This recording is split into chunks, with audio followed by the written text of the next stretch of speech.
Hello students, welcome back to my channel BEGC 110 British literature 19th century. ये हम paper आज discuss करने वाले हैं।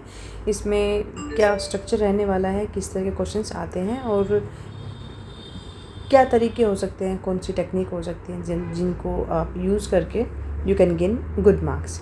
सो इस पेपर को देख लेते हैं। सबसे पहले तो 3 घंटे का पेपर है, इस बिग पेपर, और 100 मार्क्स का टोटल होने वाला है। ठीक है, इसके बाद अगर हम बात करें तो जो नोट लिखा हुआ है इसमें साफ साफ दिया है कि 3 सेक्शन में जो क्वेश्चन पेपर है वो डिवाइड होगा और तीनों में से ही there is internal choice within the section. हर सेक्शन में से आपको चॉइस मिलेगी करने के लिए। कोई मैंडेटरी नहीं है कि एक ही किसी पर्टिकुलर सेक्शन से ही करने हैं, तो यू आर फ्री। ठीक, word limit and marks are given in each section. ठीक है जी, अब देख लेते हैं जो सेक्शन ए आएगा आपका। अच्छा, एक चीज़ का ध्यान रखना, ये मत सोचना है कि जो क्वेश्चन मैं इसमें बता रही हूँ वही सेम आएंगे। देखो, इग्नू में क्वेश्चन जो हैं वो रिपीट होते हैं। ठीक है, एंड सेकंड थिंग कि ये मैं आपको फॉर्मेट बता रही हूँ कि किस तरह से इग्नू एग्ज़ाम लेता है और किस तरह के क्वेश्चन पेपर आते हैं। जो बच्चे पहली बार दे रहे होंगे उनके लिए ये जानना इम्पोर्टेंट है, उनके लिए हेल्पफुल भी होने वाला है। ठीक है, तो जो सेक्शन ए होगा ना उसमें आपको ये इस तरह से रेफरेंस टू कॉन्टेक्स्ट दिए होंगे। ठीक है, जैसे फॉर एग्जांपल पहला है explain any 4 of the following passage with reference to the context. Reference to the context का मतलब है कि जो आपके सामने ये जो पोएम यहाँ पर दी गई हैं, जो 4 लाइनें दी हुई हैं, तो वो पोएम भी हो सकती है, प्रोज से भी हो सकता है, प्ले से भी कुछ भी आपसे पूछ लिया जा सकता है। तो उसके बारे में रेफरेंस टू द कॉन्टेक्स्ट इन्होंने पूछा है, मतलब कि आपको उसके बारे में, ये जो क्वेश्चन है इसके बारे में कौन राइटर है, कहाँ से लिया गया है और इसका जो भी जो मीनिंग है वो आपको बताना है। ठीक है, तो रेफरेंस टू द कॉन्टेक्स्ट हो गया। दूसरा है गिविंग ब्रीफ क्रिटिकल कमेंट्स। ये जो आपके सामने क्वेश्चन है ना, इसको बारे में आपको क्रिटिकल कमेंट करने हैं। ठीक है, ज़रूरी नहीं है यही है, मैं एग्जांपल दे रही हूँ, और ये आपका होने वाला है 5 नंबर का। ओके, सो आपको करने हैं 4 यहाँ पर। ठीक है, और 20 मार्क का ये आपका मार्क्स होने वाले हैं, टोटल मार्क्स। सेक्शन ए की हम बात कर रहे हैं।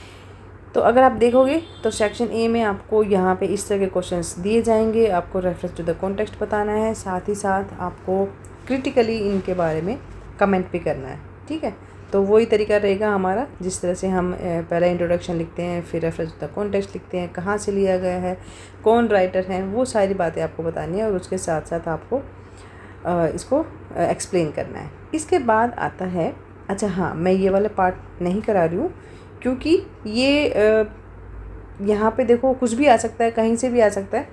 तो अगर मैं ये सिर्फ यहीं पे ये अगर मैं सेक्शन ए अगर मैं आपको करवाऊँगी तो वो ज़रूरी नहीं है उसमें से आ जाए। ठीक है, तो ये आप अपने आप करेंगे। जब आप थ्रू आउट स्टडी करके जाएंगे तो जो रेफरेंस टू द कॉन्टेक्स्ट पूछे जाएंगे वो ईजिली आप लोग कर पाओगे। ओके, अब आते हैं सबसे इम्पोर्टेंट पार्ट पर, वो है हमारा सेक्शन बी और सी। ठीक है, सो यहाँ पर हम देखेंगे answer any 2 of the following question in the 250 words. 10 mark का ये क्वेश्चन होने वाला है। 250 वर्ड्स में आपको लिखने हैं। वर्ड्स का और टाइम का ज़रूर ध्यान रखना जब आप आंसर लिख रहे होंगे। ओके, कई बार होता है नहीं कि जब हम कोई क्वेश्चन हमें बहुत अच्छे से आ रहा होता है तो हम इतने एक्साइटेड हो जाते हैं कि हम उसको लिखते ही जाते हैं और फिर क्या होता है कि लास्ट के क्वेश्चन ख़त्म होते होते हमारे पास क्या होता है कि टाइम कम पड़ जाता है। तो इस चीज़ का ध्यान रखना, वर्ड लिमिट से ज़्यादा मत लिखना, ज़्यादा लिखोगे तो टाइम भी ज़्यादा लगेगा, है ना। तो हम इस सेक्शन से पहला क्वेश्चन उठा रहे हैं जो कि सुपर इम्पोर्टेंट होने वाला है। वो है express your opinion about the ending of the novel a tell of 2 cities. ठीक है, इसको करेंगे हम। तो इसका हम सबसे पहले इंट्रोडक्शन लिखेंगे। इंट्रोडक्शन ज़्यादा बड़ा नहीं करेंगे हम, तो इसमें लिखेंगे ending of the tell of 2 cities is a masterpiece of tragic redemption. It's a tragic redemption. Sydney का लिखेंगे। इंट्रोडक्शन हम ज़्यादा बड़ा नहीं लिखेंगे यहाँ पर। ठीक है, तो अब बताएंगे ending of a tell of 2 cities is a masterpiece of tragic redemption. Sydney Carton's ultimate sacrifice जो है वो प्रोवाइड कराता है a deeply moving climax. Okay, and proving that even the most flawed or directionless individual can find profound purpose and nobility in their final moments. Okay and चलो conclusion बाद में करेंगे हम, और अभी हम बात कर लेते हैं इसके एंडिंग के बारे में। तो जो जो इम्पोर्टेंट पॉइंट्स बनेंगे वो मैं यहाँ पे लिख रही हूँ, ठीक है। तो पहले हेडिंग डालेंगे, द ओपिनियन अबाउट एंडिंग की बात करें तो इसमें पहला पॉइंट लिख देना, the ultimate sacrifice. Carton's decision to take Charles Darnay's place at the guillotine in the is the epitome, okay, epitome of selfless love, ठीक है, that elevates him from a cynical drunkard to a true tragic hero, and delivering one of the literature's most iconic final lines, that it is a far far better things that I do than I ever have done. It is a far far better rest that I go to than I have ever known. Okay ये कुछ लाइनें हैं जो आप पढ़ रहे हो तो आपको पता ही होगा, इसमें बताने वाली कोई बात नहीं है, but still if you want to mention in your answer you should, I believe. So first हमारा रहेगा the ultimate sacrifice. Second point बनाएंगे the theme, the theme of restoration. इसमें बताना है कि just as Doctor Manette is recalled to life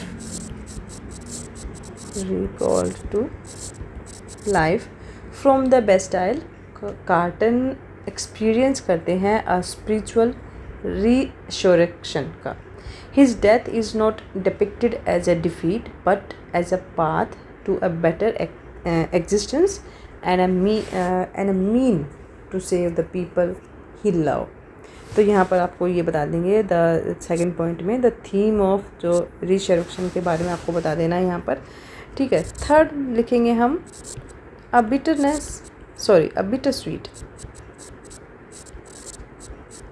sweet resolution, okay. While it allows Charles or Lucy to live a peaceful life with their children, the cost is the life of a beloved character.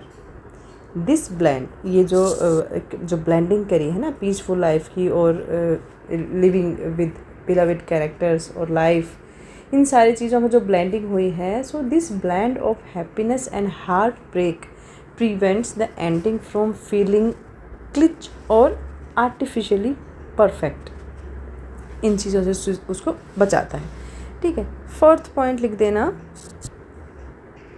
A ray of hope in Charles. उस time क्या बताया गया है about French revolution के बारे में। तो ये जो नावल है ये the French revolution in this novel वो रिप्रेजेंट करता है अनचेक्ड वायलेंस और सोसाइटल कोलैप्स के बारे में। Instead of a perfect political resolution, Dickens provide a philosophical one।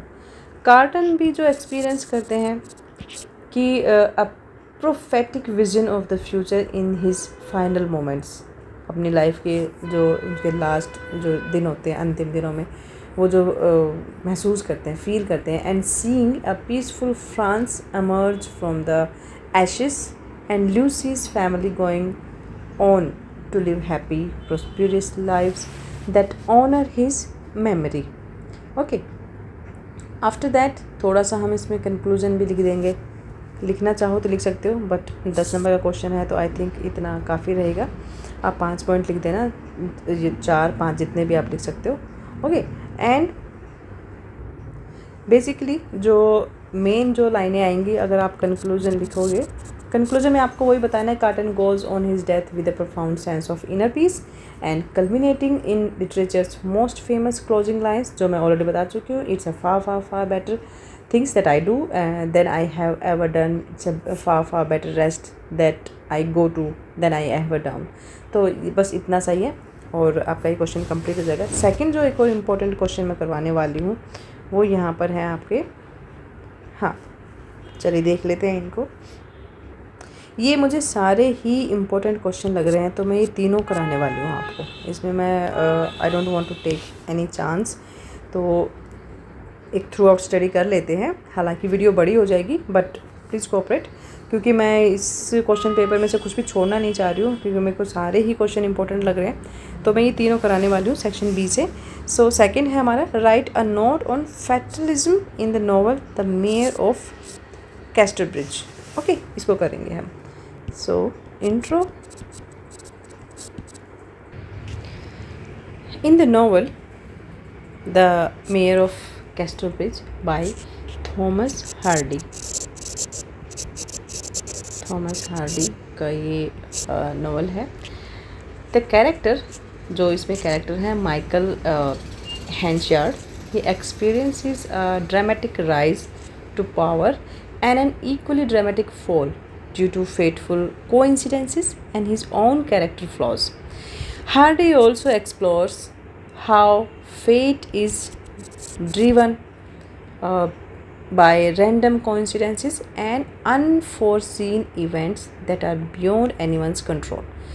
Once fate is set in motion by a character's immortal or rash choices, it will mercilessly push them to a tragic or regardless of any future choices make them. The novel, ये novel illustrate करता है how fate can be altered by making thoughtful, thoughtful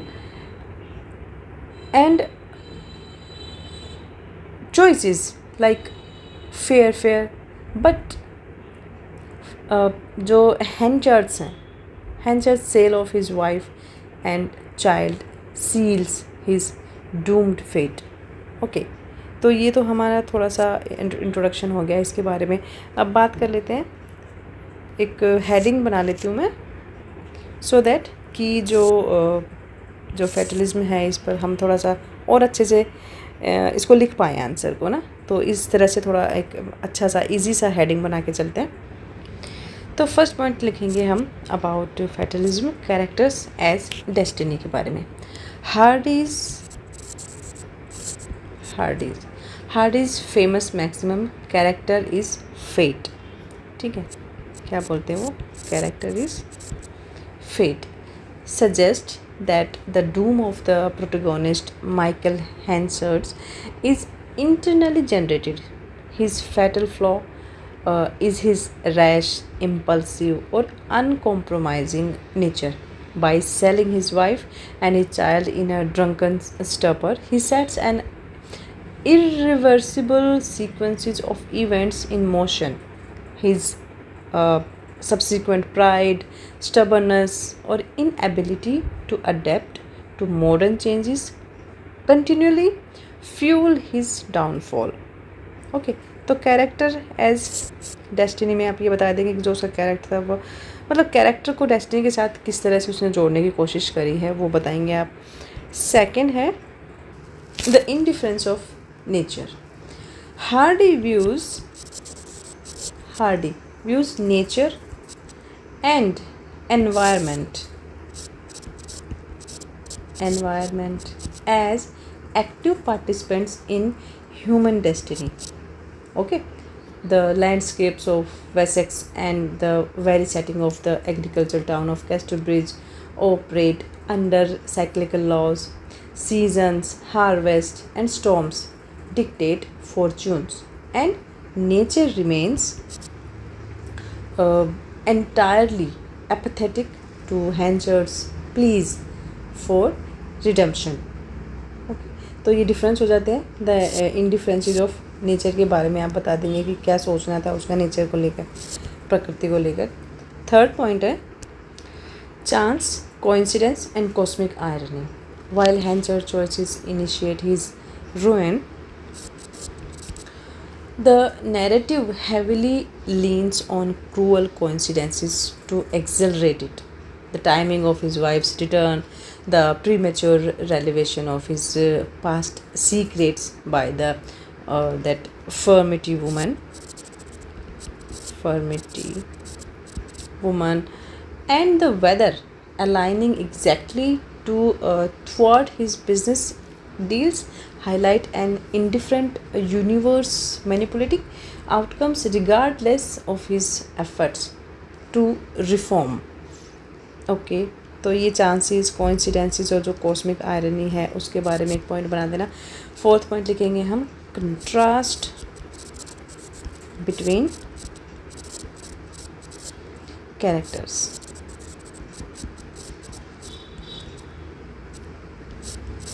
ठीक है, तो this novel the novel illustrate the fatalistic dilemma through contrast. While Hencher's battles his tragic destiny, characters like Donald, ठीक है, adapt to modern innovations और rational choices. Hardy demonstrate करते हैं that while no one can escape the ultimate fate of death or disappointment, the acceptance of natural limitations as embodied by Elizabeth Jane at the end of the novel can offer a quiet stoic endurance. Okay, इतना सा लिखने के बाद conclusion लिख देना, question complete हो जाएगा। Next देख लेते हैं, वही हमारा इंट्रो से हमारा आंसर स्टार्ट होता है। तो गेरार्ड मैनले हॉपकिंस द विडहोवर कब लिखा गया था? 1877 में। ठीक है, this is an ecstatic meditation on a kestrel in flight and a deeply moving devotional tribute written in his signature sprung rhythm.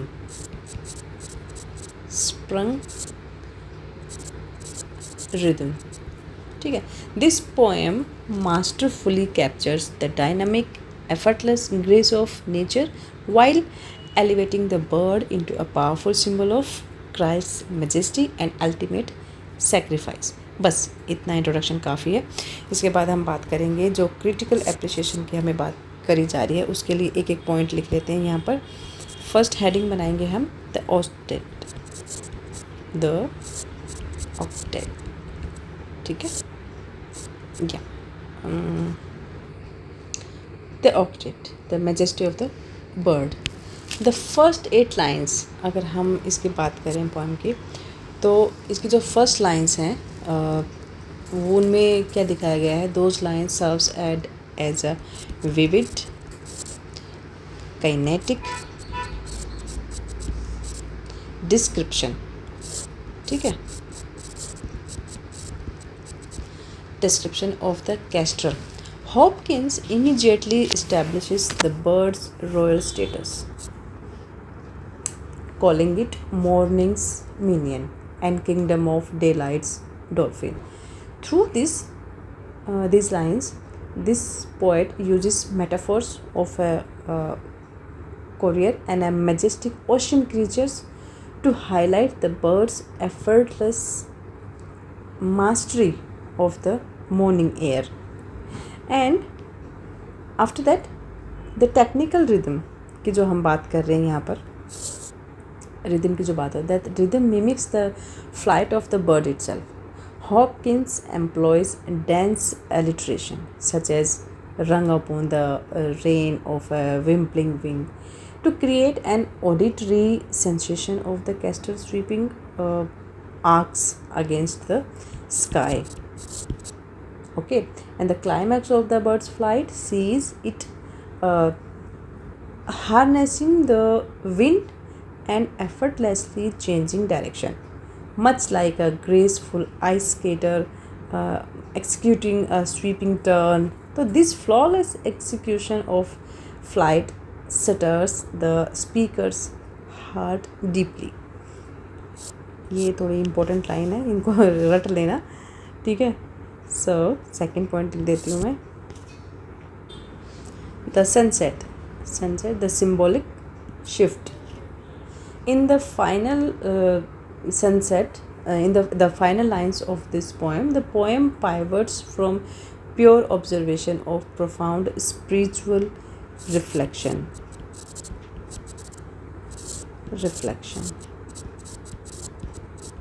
ठीक है, हॉपकिंस डेडिकेट करते हैं the poem to Christ our lord, revealing that the windhover, जो हम बात कर रहे हैं यहाँ पर, windhover is a stand in for Christ himself. The bold and aggressive beauty of the bird is is said to break forth in a flash of glory, which is more dangerous. ठीक है, and in the person of Christ. तो Hopkins जो है वो argue करते हैं that true spiritual power is found in humility and sacrifice. To illustrate this, he draws on two striking images like first heading given the plug. इसके बारे में हम बात कर लेते हैं, ये इसी का ही सब हेडिंग है. ठीक है, इसके बारे में बताते हैं कि he reference he explain about this कि as the earth is sheared by a plug, the dark rich soil gleams into the light. And second, embers के बताते हैं glowing dying embers fall and break apart, but as they do they burst into a hidden fairy brilliance. Okay, third point लिखेंगे हम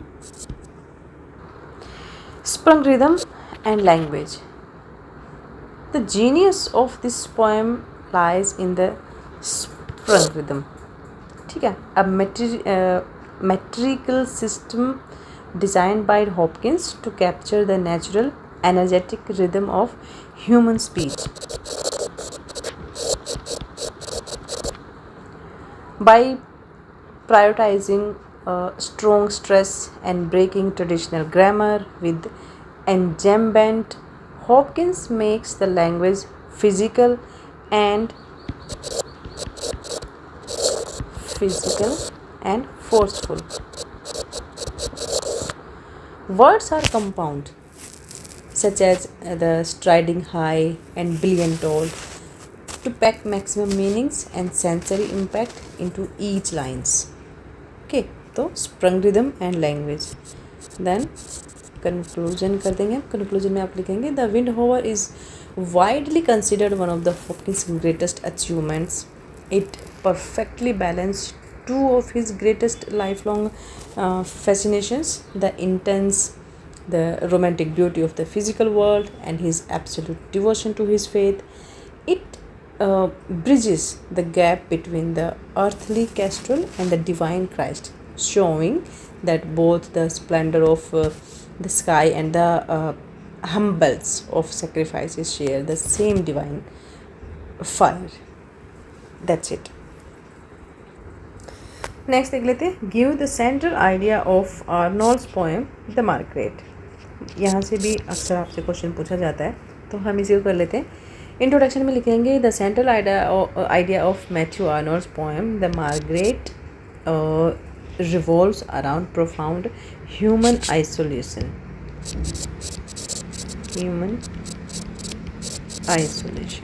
ठीक है.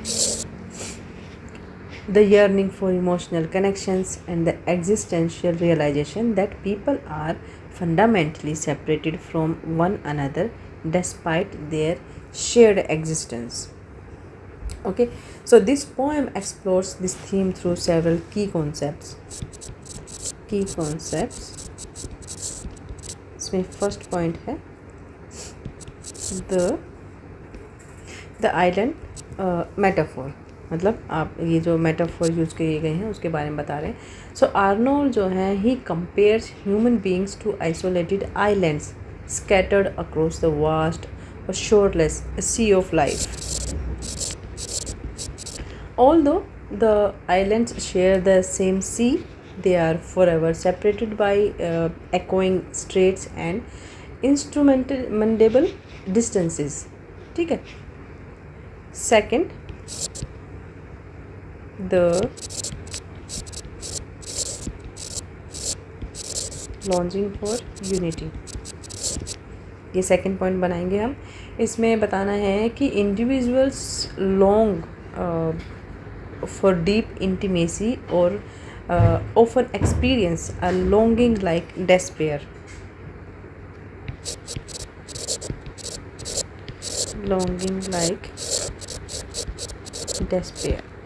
They instinctively feel that humanity was once a single unified continent, but this connection has been lost.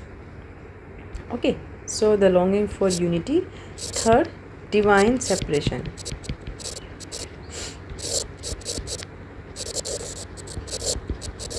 Divine separation. This poem questions why this unbridgeable distance exists and concludes that it is divinely ordained, and God created the unplumbed salt and estranging sea to maintain the boundaries between individuals.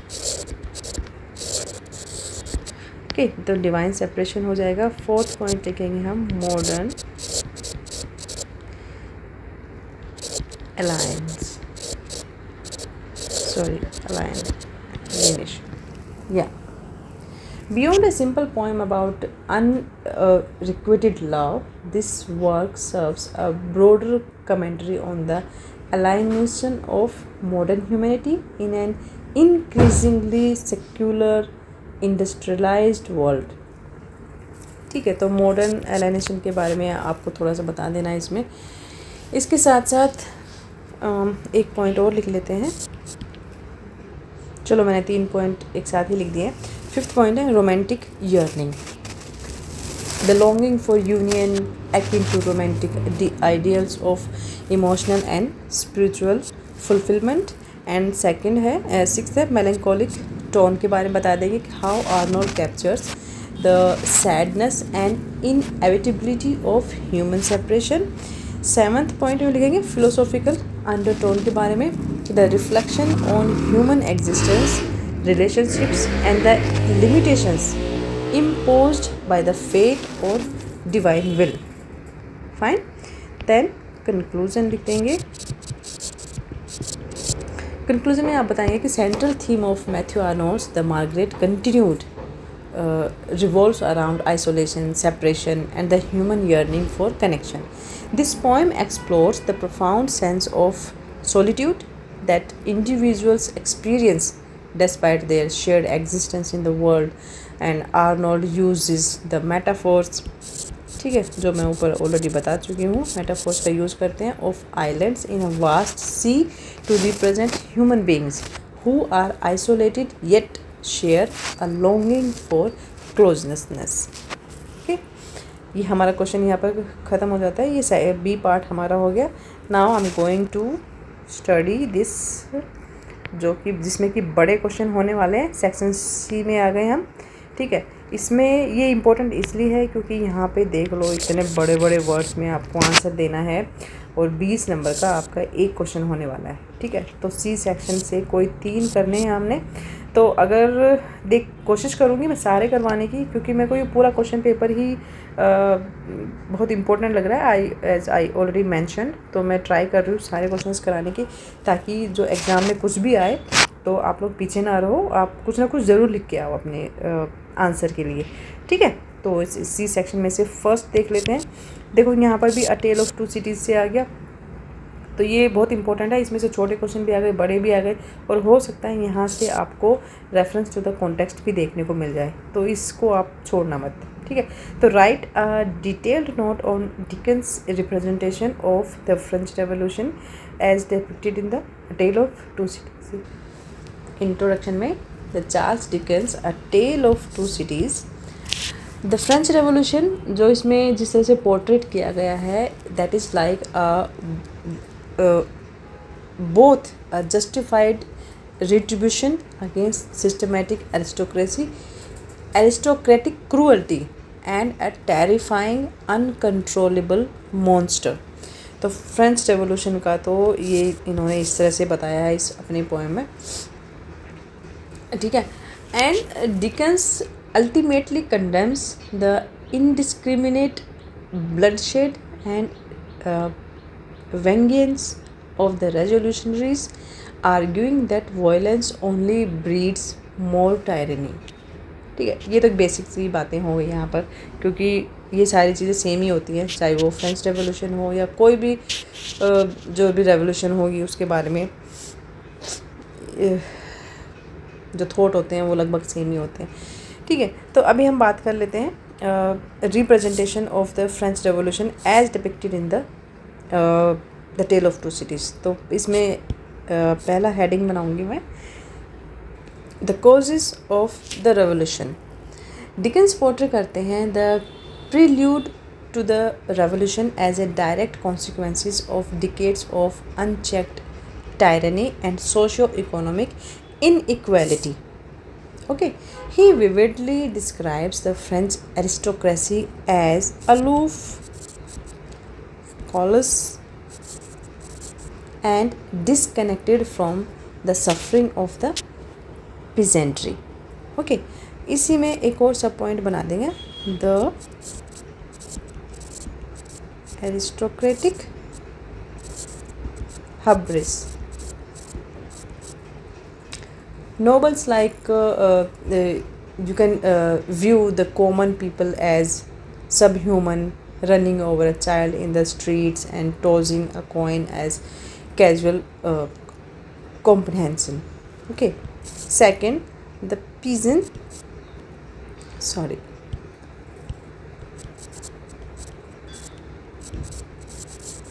The peasants' plight. The countryside is steeped in starvation, suffering, and exhaustion. This pervasive feudal misery provide करवाता है the moral justification for the initial uprising as the peasants are finally driven to desperation. Okay. तो एक heading ये हो जाएगी, ये दो इसके सब हेडिंग्स बन जाएंगे. सेकेंड पॉइंट है the mob mentality and the sea. ठीक है. As the revolution erupts, Dickens depict करते हैं the lower classes not as heroic liberators but as a ravenous और डिस्ट्रक्टिव फोर्सेस. इस तरह से वो बताते हैं.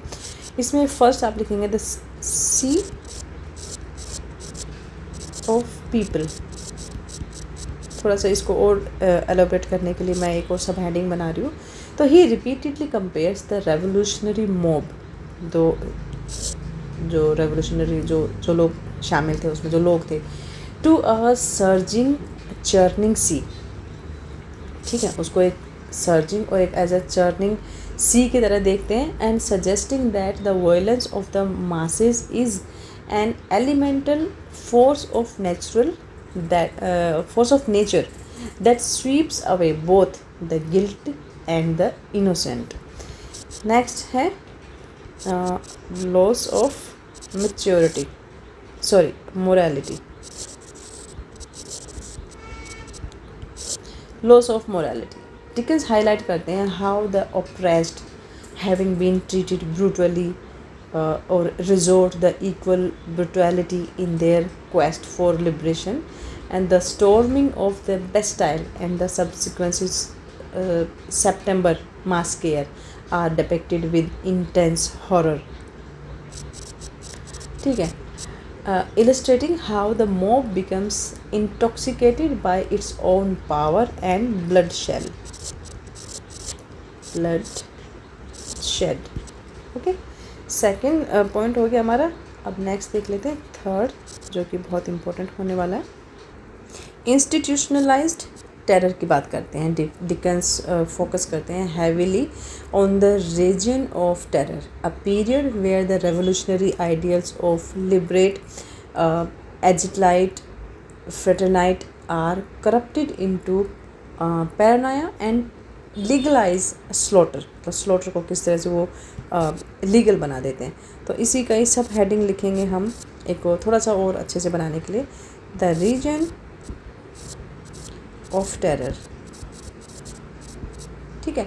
सो the guillotine becomes a dark twisted deity that replace the crucifix, exacting a mechanical unending toll on the streets of Paris.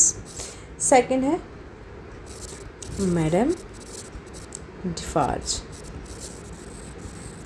इनके बारे में भी लिखना है थोड़ा सा. Through the character of Madame Defarge, Dickens embodies the destructive unending cycle of vengeance. While her hatred is born from the atrocities committed against her family, her unyielding bloodlust symbolizes how a just cause can unmade into a monstrous obsession. ठीक है, कितना मतलब brutal उसको दिखाया गया है. Then the knitting. Her silent meticulous knitting of the names of those marked for the guillotine demonstrates how institutionalized death becomes a cold, calculated routine. Okay, fourth point बनाएंगे. Dickens' philosophical outlook.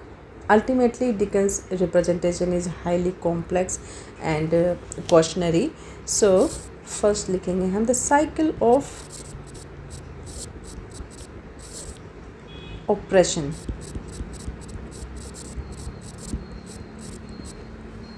He establishes a philosophical view that whoever holds absolute power, whether the tyrannical aristocracy or the vengeful masses, will inevitably be corrupted, and replacing one set of oppressors with another does not heal the society.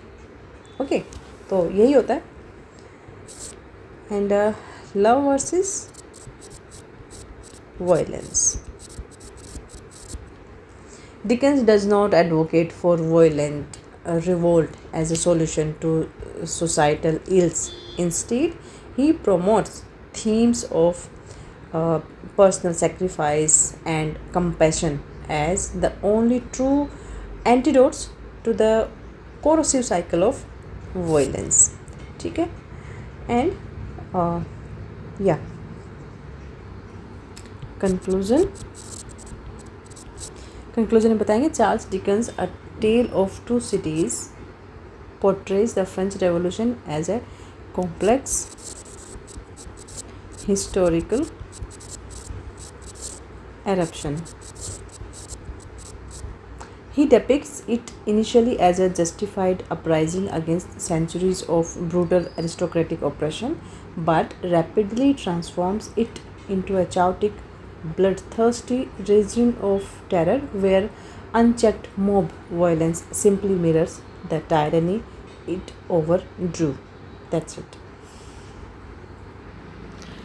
Next question मैं ये इसको नहीं करा रही हूँ क्योंकि हम ये ऑलरेडी कर चुके हैं. ऊपर discuss the Mayor of Casterbridge as a tragedy, इसके बारे में हम ऑलरेडी बात कर चुके हैं कि द मेयर ऑफ कैस्टरब्रिज कैसे एक ट्रेजेडी की तरह इसको दिखाया गया है.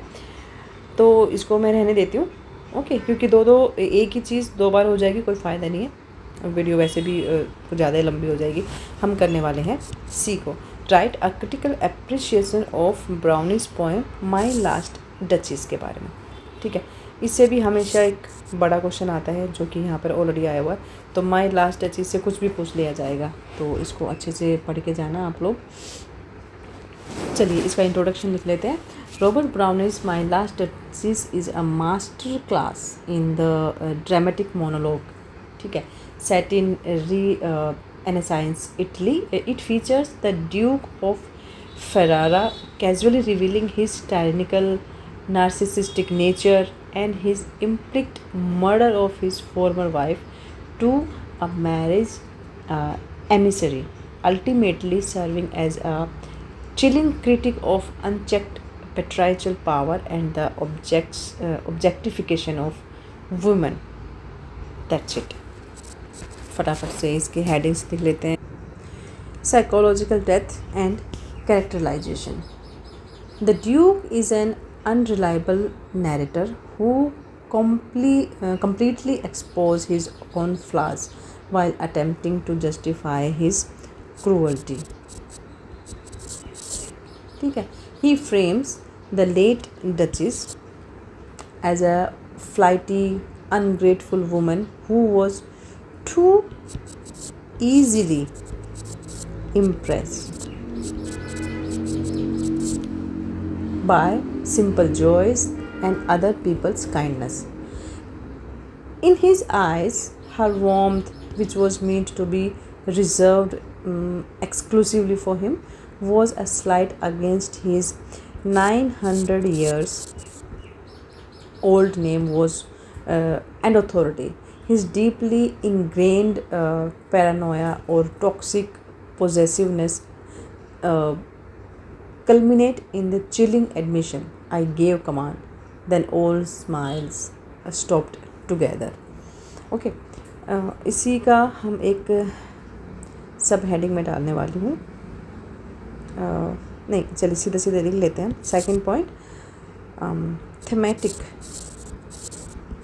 सिग्निफिकेंस. ठीक है, इसका हम पहला पॉइंट लिखेंगे थीमेटिक सिग्निफिकेंस. तो इसी की सब हेडिंग लिखने वाली हूँ जो कि है objectification of women. The duke views his wife as an ornamental possession rather than a human being. ठीक है, ह्यूमन बीइंग की तरह नहीं लेता है, एक ऑब्जेक्ट की तरह लेता है, ऑर्नामेंट की तरह. This is visually and symbolically reinforced by the painting itself, which he keeps hidden behind a drawn curtain that only he is permitted to open. ठीक है, ये थोड़ा सा बता देंगे आप. देन सेकंड पॉइंट लिखेंगे abuse of power. This poem highlights the dangers of absolute unchecked authority. The Duke's decision to silence his wife forever demonstrates how, during this historical era, men felt entitled to dictate the lives, emotions, and bodies of their female partners. ठीक है. Third लिखेंगे pride and status. Duke seamlessly pivots from discussing his deceased wife to boasting about a bronze statue of Neptune taming a seahorse. Okay, this highlight his overreaching desire to dominate or control everyone around him, and treating the emissary or his next prospective bride just as he did his last duchess. Okay, third point लिख देंगे यहाँ पर literary devices and form. Browning uses rhyming iambic pentameter या couplets कह सकते हो, paired with heavy use of enjambment where sentences spill over multiple lines. This structural choice mirrors the Duke's highly calculated yet conversational speech, contrasting a rigid poetic form with a deeply unhinged psychological narrative. Through dramatic irony, the speaker's attempt to assert his superiority actually reveals him to be a monstrous or deeply insecure individual. तो literary devices के बारे में आप बता देंगे इसमें. Then fourth point हम लिख देंगे यहाँ पर anti feministic poem. This poem belongs to the Victorian age which was anti-feministic. ठीक है, this was the time when women had least rights. मतलब ये एक ऐसा एरा था जहाँ पर वुमेन्स को सबसे कम अधिकार होते थे. In this poem, the Duchess does not have any right to smile on her own choices towards people, but contrary on the wish of the Duke when she said it did not go well with the Duke. Okay, anti feministic poem हो जाएगा. Fifth point है हमारा dramatic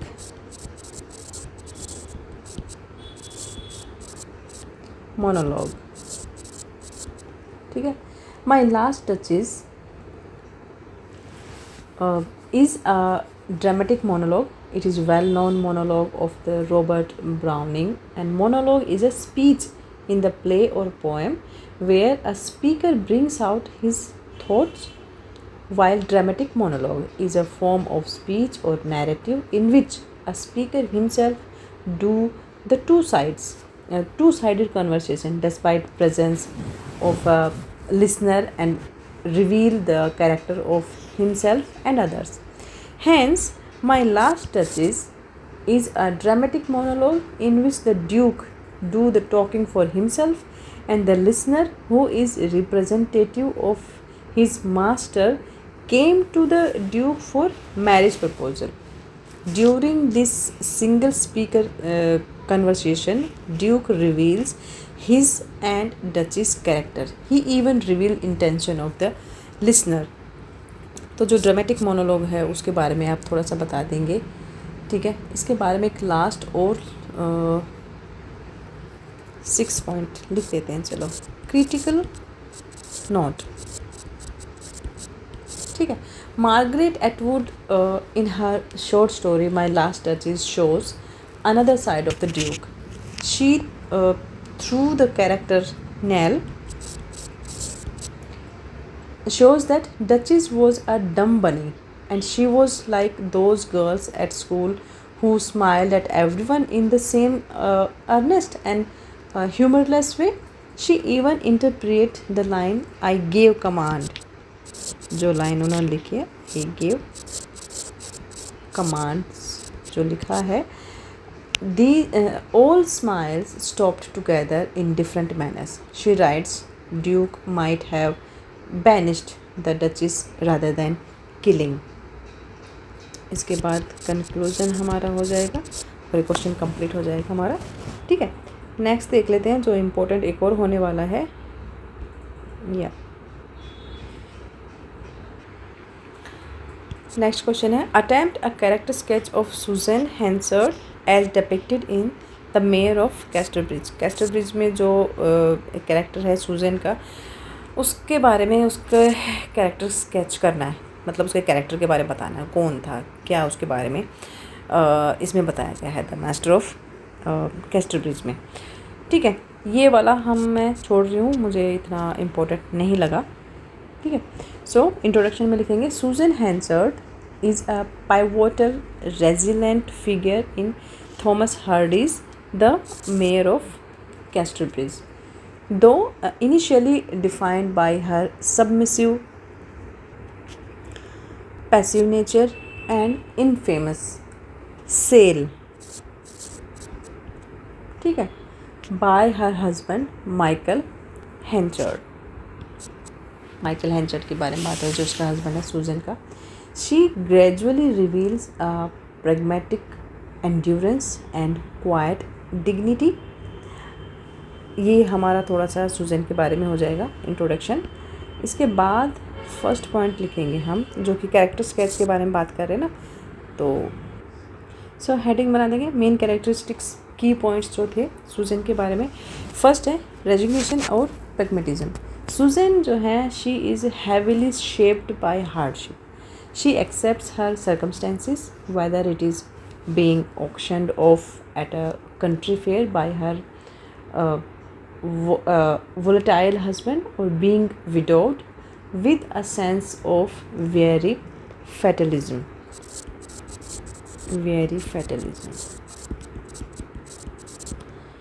This particularly dictates her return to Casterbridge years later, driven primarily by the desire to secure a stable and respectful future for her daughter Elizabeth Jane. ठीक है. Second है quiet dignity and morality. In stark contrast of her ex-husband's impulsive or tempestuous nature, Susan possesses a deeply rooted sense of morality and propriety. Even when her situation with the sailor Richard Newson,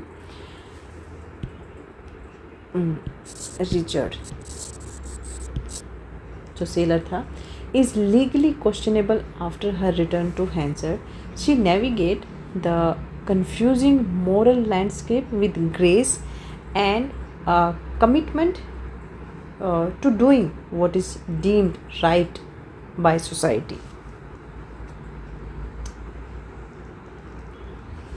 Yes. Third है हमारा point, a Placid and simple nature. Hardy purposely draws Susan with a somewhat vague, simple, gentle simplicity भी बोल दो आप, ठीक है. She lacks the fiery ambition और deep intellectual complexity of other characters, making her almost entirely playable to the dominating personalities around her. Her innocence, जो simple nature बताया ना, तो her innocence and trusting disposition make her an emotional contrast to the chaos that Hansard brings into the narrative. ठीक है, जो writer के बारे में यहाँ पर थोड़ी सी बता देंगे हम. फोर्थ पॉइंट है fierce devotion as a mother. Susan's defining motivation is her unconditional love for her daughter Elizabeth. ठीक है, Elizabeth Jane. She goes to great lengths to shield her from the truth of the scandalous wife sale and navigates complicated dynamic with tact. Her ultimate desire is simply to see her daughter settled, safe, जैसे her mother चाहती है, and happy, father भी चाहते हैं, providing that her seemingly meek exterior house a fiercely protective material core. ठीक है, तो ये था. इसके बाद सोशल इकोनॉमिक चैलेंजेस के बारे में बात कर लेते हैं. Susan's character is intricately linked to the economic or social challenges of her time. Her struggle as a woman in society that places significant importance on reputation and social standing highlights the limitations faced by individuals, especially women. And in the 19th century, Susan attempts to adhere to societal norms, even at the cost of personal happiness, underscore the rigid structure governing gender roles during this period. 6. Tragic and symbolism. Susan's character reaches a tragic culmination in the later part of the novel. The impact of societal expectations, her own choices, and the complexities of relationship converge in a fate that is both heartbreaking or emblematic of the struggles faced by women in a patriarchal society. ठीक है, ये हमेशा ही होता है. तो the symbolism की अगर हम बात करें तो the symbolism of Susan's demise extends beyond her individual tragedy. Her character become a symbol of the societal force that shape the constraints woman's life. ठीक है. The tragedy of Susan Hansard reflects the broader societal issues that Hardy explores in The Mayor of Casterbridge, providing a lens through which readers can examine the challenges faced by women in a society dominated by rigid norms. Okay. इसके बाद हम conclusion लिख देंगे और हमारा question भी complete और हमारी वीडियो भी कंप्लीट. ठीक है, तो आज की वीडियो में इतना ही. फिर मिलते हैं जल्दी से एक नेक्स्ट वीडियो में. और थैंक्स फॉर वॉचिंग. वीडियो को शेयर कर देना, लाइक भी कर देना, हाइप भी कर देना वीडियो को. ठीक है, बाय बाय.